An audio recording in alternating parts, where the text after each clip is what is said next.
એક કવિ ફરતો ફરતો ફોરેનમાં ફરી આવ્યો અને ફોરેનથી પાછા આવતા ઇન્ડિયામાં આવ્યો અને ઇન્ડિયામાં આવતા એટલે ભારતમાં મહારાષ્ટ્રમાં આવ્યો અને મહારાષ્ટ્રમાં આવ્યો તો એમાં બે ભાગલા પડ્યા. હમણાં પહેલે મેં જો જન્મદિવસ ગયો ગુજરાત ને મહારાષ્ટ્ર, એમાંથી બે ભાગલા એટલે એક થયું ગુજરાત અને એક થયું મહારાષ્ટ્ર. અને મહારાષ્ટ્રમાંથી ફરતો ફરતો ગુજરાતમાં ગયો. ગુજરાતમાં જુનાગઢ જોયું, પછી સત્તાધાર ગયા અને સતારા પાદા પીરના દર્શન કરી અને પાછળ નદી હતી અને ત્યાં ગયા અને જેને દ્રશ્ય જોયું અને થેલીમાંથી કલમ નીકળી અને ભાઈ અંદરથી ફુવારા ફૂટે એમ કલમ લખાણી. તો ધરતી જૂની કાઠિયાવાડની અને ગઢ જૂનો ગિરનાર, પણ હાવા જુડા હે જળ પીવે, અરે રે ઈ તો નમણાય નર ને નાર. જુનાગઢ ફરતા ફરતા બધું જોયું ને, ગઢ જૂનો ગિરનાર જોયો. 9,999 પગથિયા છે. ગુરુ દત્તાત્રેયના બેસણા છે. એ દત્તાત્રેય ના બેસણા દર્શન કરી 9,999 પગથિયા ચડી નીચે ઉતરી અને પછી ગયો સત્તાધાર. અને સત્તાધાર જે આંબાજળની નદીમાં એને પાણી પીવા માટે જોયું તો સામેના કાંઠે હાવજ જળ પીધો હતો. અને તારે આ દુઓ લખાણો કે ધરતી જૂની કાઠિયાવાડની ગઢ જૂનો ગિરનાર, એ હાવજડા જળ પીએ નમણા નર ને નાર. એ આ નવખંડ ધરતીની અંદર કવિ ફરતો ફરતો બધે આવ્યો, ક્યાંય ન જોવા મળ્યું. એ આ ધરતી જૂની કાઠિયાવાડમાં જોવા મળ્યું, એટલે ધરતી જૂની કાઠિયાવાડની કીધી. તમે જોજો, ગમે તેટલા સાધુ સંતોના કે પરમાત્માના પ્રગટ થયા હોય, અવતાર લીધા હોય, પણ એકવાર એને ધરતી જૂની કાઠિયાવાડમાં આવવું જોઈએ, આવવું જોઈએ ને આવવું જોઈએ. ગમે તેના દાખલા દો. જો રામનો દાખલો હતો આવી ગયા, કૃષ્ણનો દાખલો હતો આવી ગયા. આ ધરતીનો પ્રભાવ છે, મારો ને તમારો નહીં. કવિને તારા કલમ પર ત્યારે લખાય છે કે ધરતી જૂની કાઠિયાવાડની ગઢ જૂનો ગિરનાર, હાવજડા હે જળ પીએ નમણા નર નાર. નમણા નર ને નાર કે હાવજે પાણી પીધું એ લખાણું. નમણા નર ને નાર કીધા કારણ કે નવખંડ ધરતીની અંદર ફરી ફરીને આવ્યો. અને જે આપણો જે પહેરવેશ છે, લેડીઝનો પહેરવેશ, સાડી પહેરીને લેડીઝ ઊભી હોય તો સાક્ષાત જગદંબા માતા દેખાય. એટલે કવિ એને વખાણ્યું છે દુઆમાં. અને ત્યાંથી પાછો આગળ વધ્યો. ચાલતા ચાલતા વિસાવદરના રસ્તે જતો વચ્ચે નાનું એવું ચકલીના માળા જેવું બિલખા ગામ આવે છે. અને આ બિલખા ગામની અંદર શેઠ સગા હતા રહે અને એના ધર્મપત્નીનું નામ ચંગાવતી રાણી. એને એક 7 વર્ષનું કુંવર ચેલઈ અને વર્ષોથી પેઢી ચાલ્યા, 65% સુખી હતા. અને એને એવું એક નિયમ લીધેલું કે રોજ એક સાધુ મહાત્માને જમાડ્યા પછી પોતે અન્ન લે. કારણ કે હંમેશા સત્યના જ પારખા થાય, સોનાના જ પારખા થાય, લોખંડના ન થાય. સત્યના પારખા થાય. જે સાચે રસ્તે હાલતો હોય એને જ તકલીફ પડે. આડાવાળા હાલતો હોય ને પછી ટોણા મારતા જતા હોય કે આ જોને ભગત થઈ ગયો છે, આ જોને આવો થઈ ગયો છે, કારણ કે એને સહન કરવું જોઈએ. હવે એ શેઠ સગા થાય એવા નિયમ લીધા કે રોજ એક સાધુ મહાત્માને જમાડવા જોવે. અને પરમાત્માને તેથી એની ઈચ્છા થઈ કે લેનોવાની પરીક્ષા કરવું, કારણ કે સત્યની પરીક્ષા થાય. બાકી તો બગલા જેવા ઘણા હોય કે ઉપરથી ઉજળા હોય ને અંદરથી સમજી જવાનું, કારણ કે એની પરીક્ષા ન થાય. પછી એ પરમાત્માએ સાધુ બ્રાહ્મણને મોકલવાનું બંધ કરી દીધું. બિલખા ગામની અંદર કોઈ સાધુ જ ન દેખાય, કારણ કે એક્ઝામ પરીક્ષા કરવી હતી. અને પરીક્ષા એટલે કેવી પરીક્ષા? 999 પોઈન્ટની પૂરેપૂરી કરવાની. એટલે એને અઘોરી સંતનું રૂપ લીધું. આ બાજુ શેઠ સગા હતા ને ઉપવાસ 1 દિવસ, 2 દિવસ, 3 દિવસ, 4 દિવસ, 8 દિવસના ઉપવાસ થઈ ગયા, પણ સાધુ મહાત્મા આવે નહીં. સાધુ મહાત્મા ન આવે ત્યાં સુધી એને અંજલ લેવાય નહીં. ચંગાવતી રાણીને બેને એવું નિયમ હતું.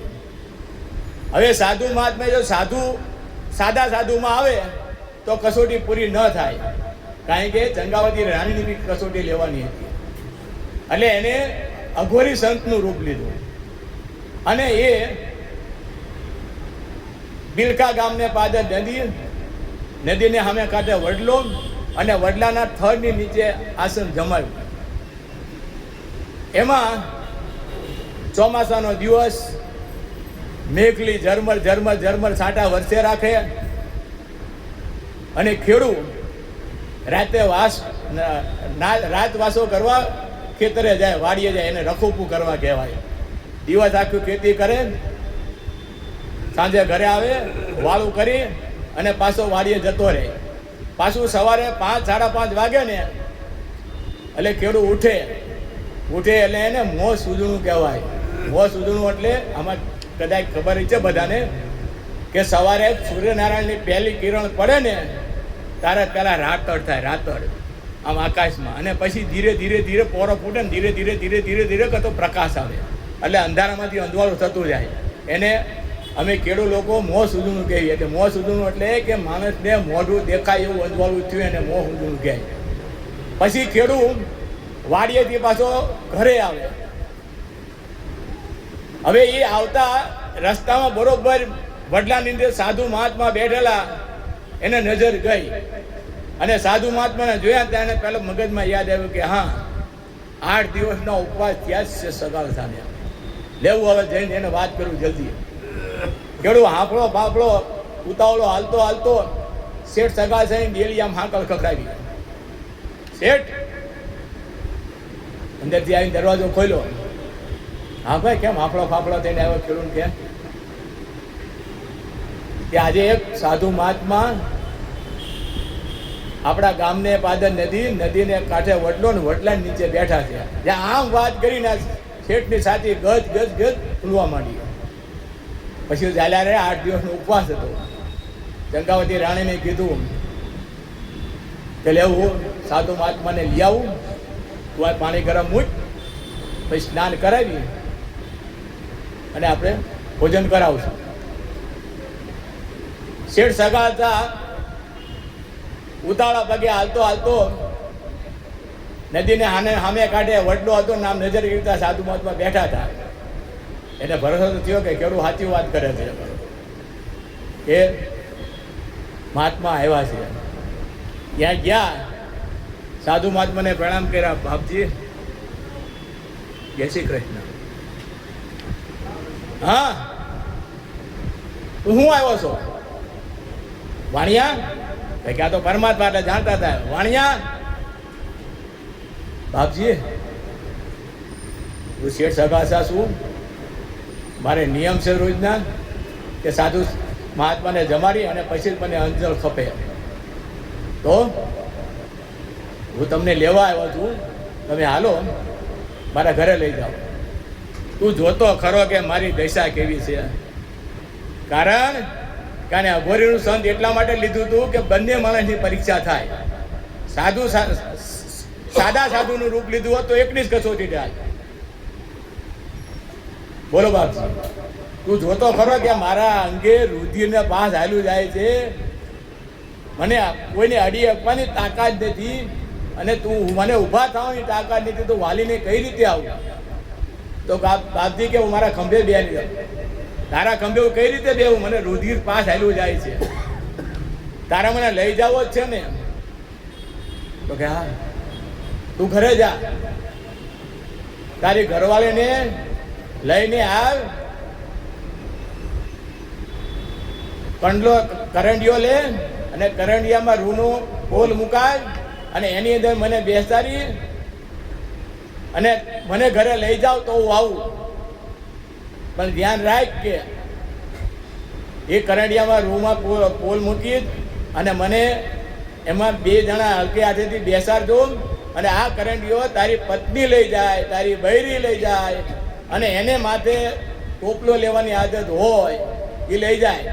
તારા માથે તું મને લઈ જાય, બહાર લાગે તું પડી જાત, મને એકનું બે થાય કે વાણીઓ કે કાંઈ વાંધો નહીં બાપજી, હું ઘરવાળી લઈને આવું છું. ત્યાંથી વાણીઓ ઉતાવળા પગે હાલતો હાલતો હાલતો શેઠ સકાલસા ઘરે આવ્યા. આ બાજુ ધર્મપત્નીએ મંગાળો ચાલુ કરી અને પાણી ગરમ મૂક્યું હતું. હા,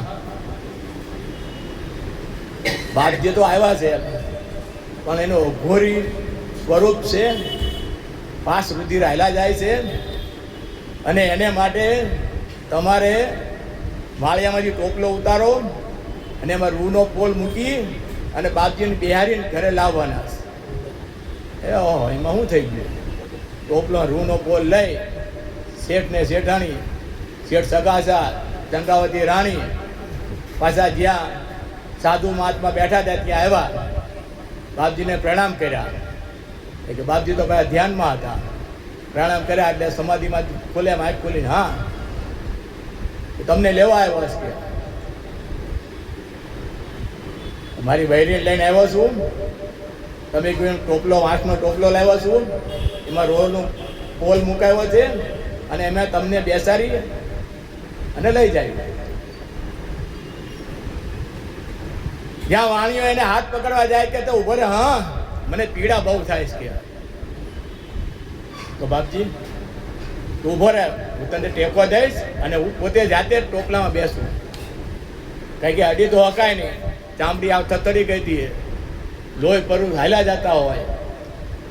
પછી ખંભે હાથ દઈ ધીરે ધીરે ઊભા થઈ અને કસોટી કરવાની છે. પરમાત્મા પોતે હતા, એક્ટિંગ તો કરવી જ જોવે. એટલે ધીરે ધીરે ઊભા થઈ અને ટોપલામાં બેઠા. જો તારી બૈરીને કે માથે મોય વાળે, મોય કોને કહેવાય કેટલાને ખબર પડે? મોય એટલે રૂમાલ હોય યા તો મોટું ખાળિયું હોય, એને આટા દે અને આ ઊંઢોણી બનાવે અને એની માથા પર મૂકે, એને મોય વાળી કહેવાય. અને પછી એની પર ટોપલો મૂકે. જે ખેડૂ હોય કે બાયું હોય ને એને માથે ટોપલા લીધા હોય. હજુ આજની તારીખમાં તમે ગામડા ગામમાં જાઓ તો ખેડૂ હોય ને તો બાય ખેડૂનું ભાત હોય, ટોપલામાં માથે મૂકેલું હોય, કાંખમાં છોકરું હોય, એક હાથમાં દંડીકો હોય અને ગાયું ભેંસ હોય તો હાંકતી જતી હોય અને પરમાત્માનું ભજન હાલતું ચાલતું હોય. એની સૂર પરમાત્મા હોય અને બીજી સૂર માથે ટોપલામાં હોય કે ટોપલો પડે નહીં, પણ ટોપલા પકડવાની જરૂર ન હોય. ટોપલો ડગ ડગ ડગ ડગ ડગ ડગ ડગ હાલ્યું જ જતું હોય એમના. એ બાય માને આવી ટેવ હોય. એટલે કે તું તારી બૈરીને તારા એના માથા પર મને બેહારે મૂકે અને પછી તમે પકડીને લઈ જાઓ તો આવું.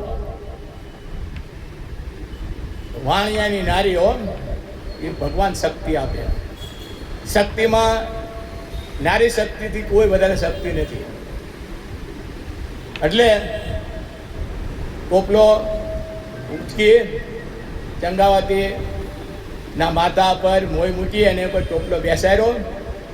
ચંગાવતી રાણીનો એક હાથ છે, એક હાથ શેઠ સગા સાથે રાખ્યો છે અને મનમાં પરમાત્માનું રટણ કરતા કરતા બે મણ હાલ્યા જાય છે.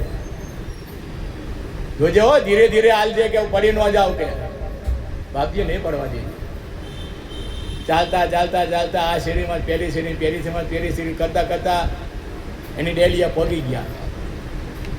ટોપલો ઉતાર્યો, સાધુ મહાત્માને ગરમ પાણી મૂકેલું હતું, મસ્ત સ્નાન કરાયું.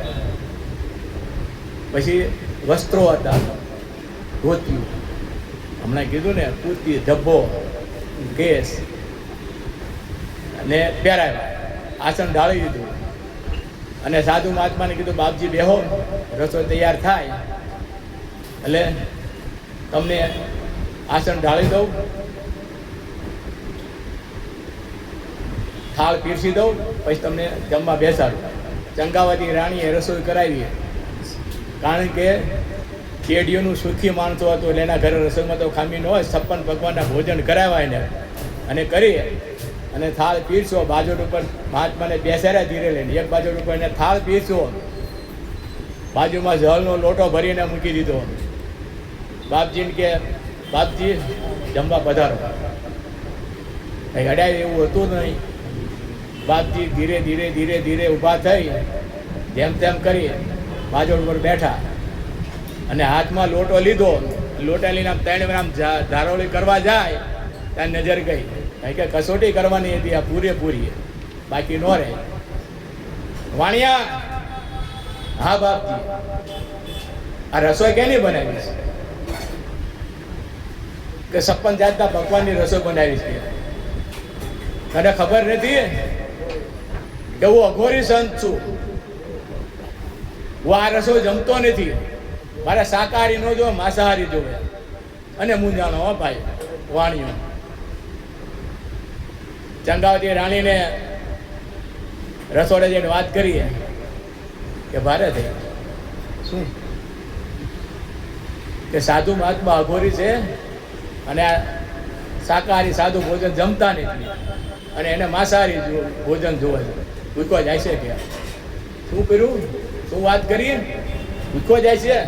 આ આંગળીથી ભૂખો ન જાય કે, કારણ કે નારી શક્તિનો અવાજ હતો.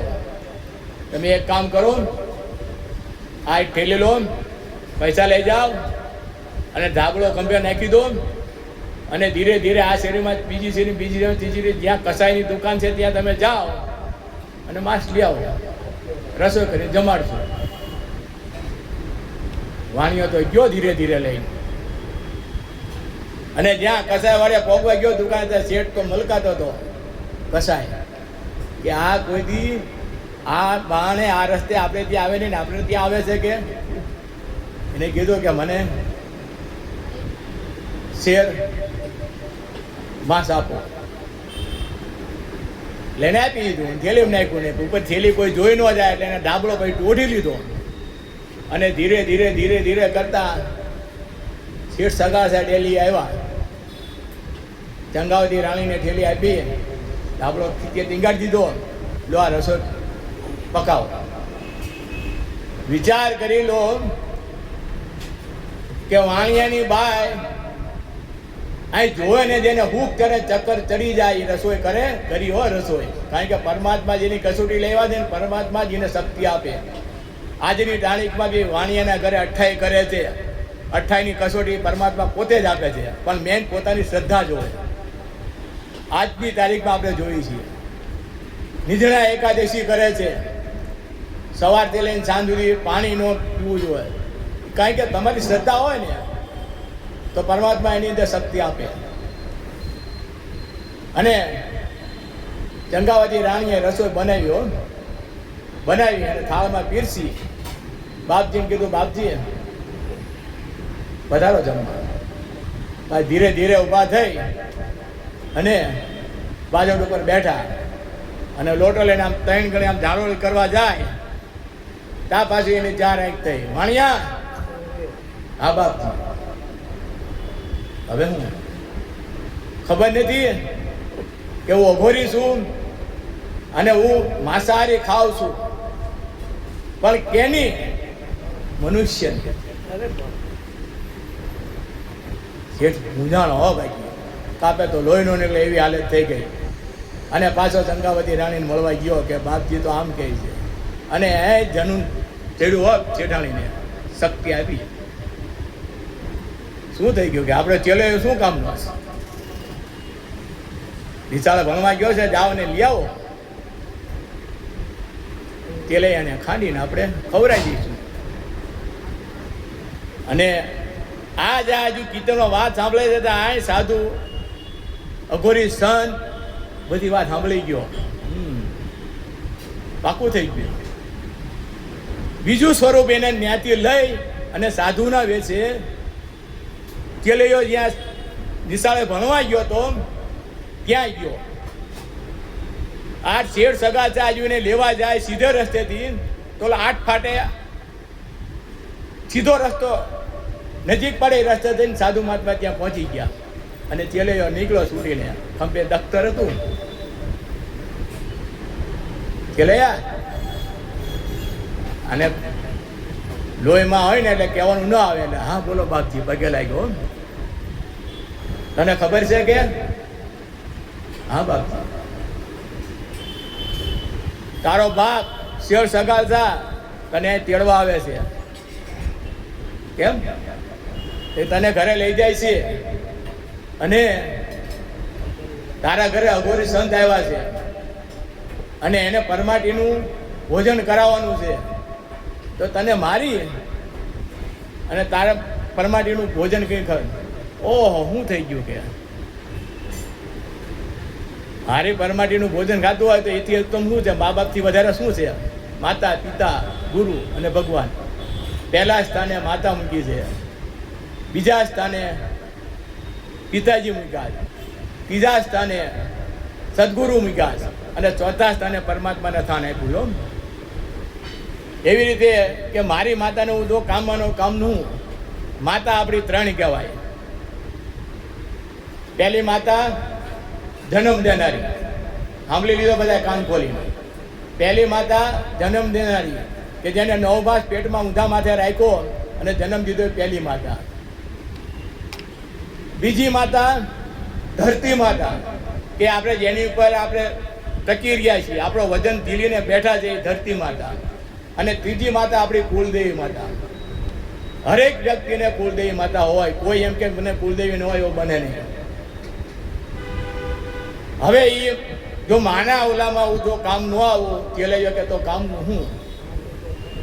અને સાધુ મહાત્મા ઉભા જતા એને કીધું, ભાગો તો મારે ઓમ કાલા જે બોરિંગ દિલે ન બાર તેલૈયો સત ના ચૂકે મેરા મન માજા ના મૂકે તેલૈયો સત ના ચૂકે મેરા મન માજા ના મૂકે. આમ સાંભળ્યું ને સાધુ મહાત્માની આમ ચાર અહીં થઈ ગઈ. હવે અહીં આપણું હાલશે નહીં, ત્યાંથી અદ્રશ્ય થઈ ગયા. પાછા જે આ ખોલવું પડ્યું હતું અઘોરી સંતમાં, એમાં પ્રાણ પ્રવેશ કરીને પાછા બેસી ગયા. શેઠ સગા છે એને લઈને ઘરે ગયો. ગંગાવતી રાણીને કીધું આ ચેલૈયો આવી ગયો. ચેલૈયાને પહેલાં છે ને સ્નાન કરાવ્યું, કારણ કે સ્નાન કરી પવિત્ર કરી નવરાઈને પછી એને રસોઈ કરવાનું કીધું. અને ચંગાવતી રાણી જે માંસ જેમ તેમ કરાવ્યું, પોતાનો ચેલૈયો દીકરો ખાંડી અને રસોઈ કરવી એટલે જેવા તેવાનું કામ નથી. અને એ વાણિયાએ એની રસોઈ કરવા માટે કટારી લીધી અને જેવું આ માથું ઉતારવા જાય છે અને એનું હાલરડું ગાય છે.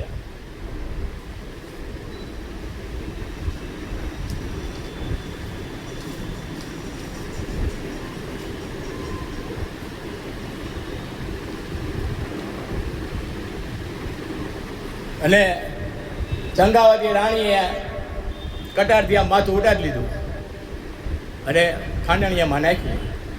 અને ખાંડણિયામાં શેઠ સગા હતા અને ચંગાવતી રાણી ખાંડણિયામાં ખાંડતા જાય છે અને હાલરડું ગાય છે.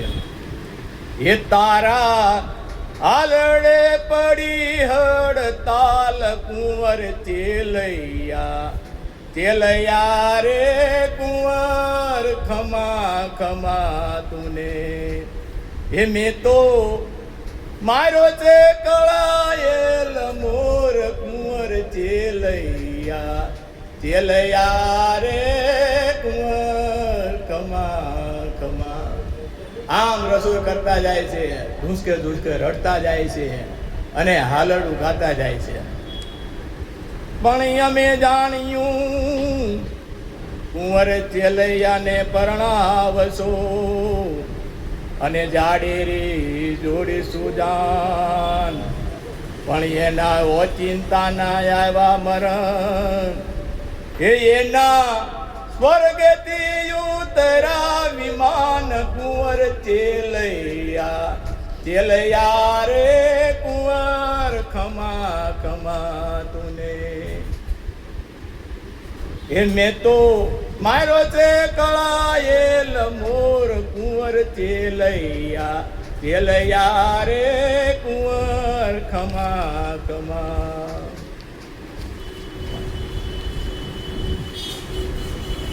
એ પણ ઘર નમે તો ભલે નમે,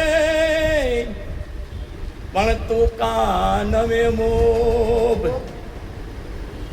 પણ ઘરમાંથી કંધોતરી ઉડી ગયા, એના જન્મો જન્મના શોક કુંવર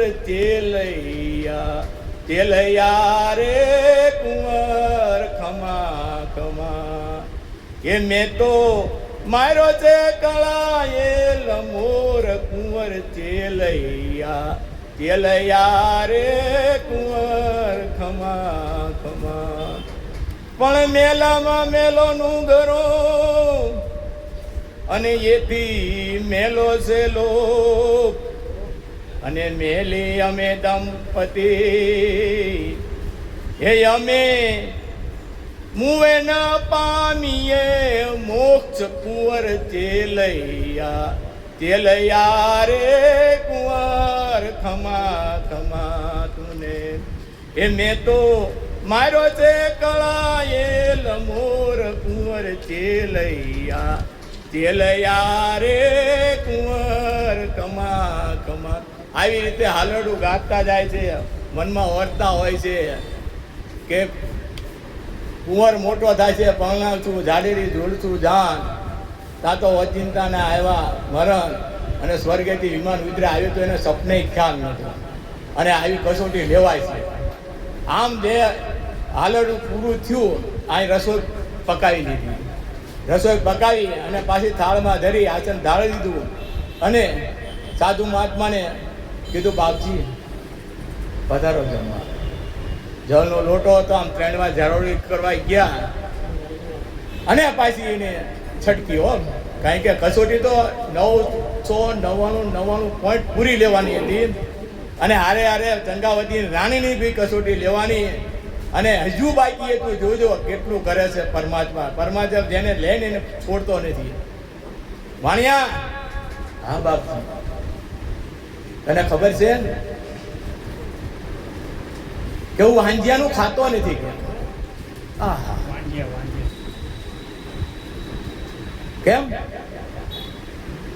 તારો એકનો એક કુંવર ચેલાઈ હતો તે ખંડાઈ દીધો, હવે વાંજિયાનું ખાતો નથી, તારા ઘરે કોઈ સંતાન નથી. અને આ વાત જ્યાં સાંભળીને ચંગાવતી રાણીથી રહેવાનું નહીં, થરથરી ઉઠી અને બહાર આવીને કીધું બાપજી હવે ઉભા થતા નહીં, તમારે જેટલી કસોટી કરવી એટલી કરી લેજો. મારા પેટમાં 5 મહિનાનું હજુ અધાન છે. શેઠ સગા સાથે કહ્યું જાઓ મંદિરમાં કટારી પડી છે લઈ આવો અને કટારી લઈને ચંગાવતી રાણીને જે આજબી નામ કહી નામ ઊંચો કર્યો તો બાપજીભાઈ પ્રગટ થયા પરમાત્મા જાતે અને હાથ પકડી લીધો. હા ચંગાવતી રાણી, આ કટારી તમારી નહીં લક્ષ્મીજીના પેટમાં જાય છે. હાથ ખેંચી લીધો, પરમાત્માએ દર્શન આપ્યા અને કીધું માઇક ચંગાવતી રાણીને શેઠ સગા છે કીધું અમારે કાંઈ જોતું નથી, માગો તો તેને જોયું આપું કે કાંઈ જોતું નથી. બહુ આજીજી કરીને ત્યારે શેઠ સગા ચંગાવતી રાણીએ 2 હાથ જોડીને કીધું બાપજી તમારે આપવું જ છે ને. તો પહેલો સતયુગ ગયો, બીજો ત્રેતા યુગ ગયો, ત્રીજો ડાકોર યુગ ગયો અને હવે આવશે કળિયુગ. અને કળિયુગમાં જો આવી કસોટી કરશો ને તો તમને કોઈ નહીં માને.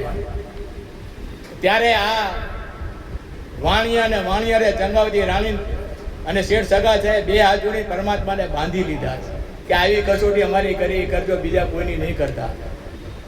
આ કસોટી જેવી નથી. અને પરમાત્મા પોતે પ્રગટ થઈને આશીર્વાદ આપ્યા અને ચેલૈયાને સજીવન કર્યો. અને પછી ત્યાં હતા એમના શેઠ સગા ચંગાવતી રાણી, એનો ઉપવાસ પૂરા થયા અને પછી એને ભોજન કર્યું. કૃષ્ણ કનૈયા